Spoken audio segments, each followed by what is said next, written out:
Hello everyone, আসসালামু আলাইকুম। কেমন আছেন সবাই? যে যেখান থেকে আমার ভিডিওটা দেখছেন, একটু যদি ভালো লেগে থাকে লাইক কমেন্ট শেয়ার দিয়ে পাশে থাকবেন। আজকে দেশীয় মুরগি রান্না করব, সেই রেসিপি থাকছে আজকে। বেশি করে পেঁয়াজ কুচি দিয়ে গরম মশলা, দাঁত এলাচ এবং তেজপাতা দিয়ে নেড়ে ছেড়ে ভেজে নিচ্ছি।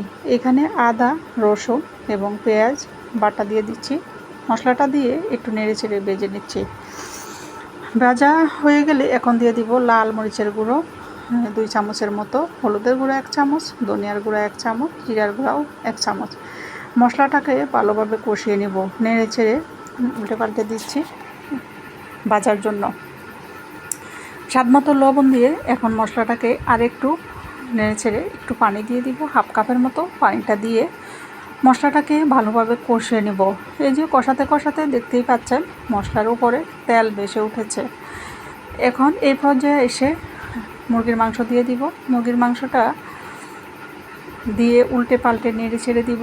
চুলার আঁচ মিডিয়াম রেখে ভালোভাবে কষিয়ে নেব। মুরগির মাংস যত সময় ধরে কষানো যায় তত বেশি টেস্ট হয়। আমি চুলার আঁচ মিডিয়াম রেখে কিছুক্ষণ পর পর নেড়ে ছেড়ে দিব। উল্টে পাল্টে এইভাবে কষিয়ে নিব ধৈর্য ধরে কিছু সময় নিয়ে। দেখতেই পাচ্ছেন মুরগির মাংসটা কষানো অবস্থায় প্রায় অর্ধেক সিদ্ধ হয়ে গিয়েছে। এ পর্যায়ে এসে দারুণ একটা কালার আসছে এবং আমি ঝোলের জন্য পানি অ্যাড করে দিব। এখন আমি যেহেতু মাংসটা মাখা মাখা রাখবো, সেই পর্যায়ে আমি চুলার আঁচ হাই হিটে ঝোল দিয়ে হাই হিটে রান্না করে নেব আরও কিছুক্ষণ। এখানে দিয়ে দিলাম পানি। আমি এখানে গরম পানি ইউজ করেছি। যে কোনো খাবারে গরম পানি দিলে খাবারের টেস্ট বজায় থাকে এবং টেস্ট নষ্ট হয় না। এই তো আমি পানি দিয়ে এখন হাই হিটে 10 মিনিটের মতো রান্না করলেই আমার রান্নাটা একদমই কমপ্লিট।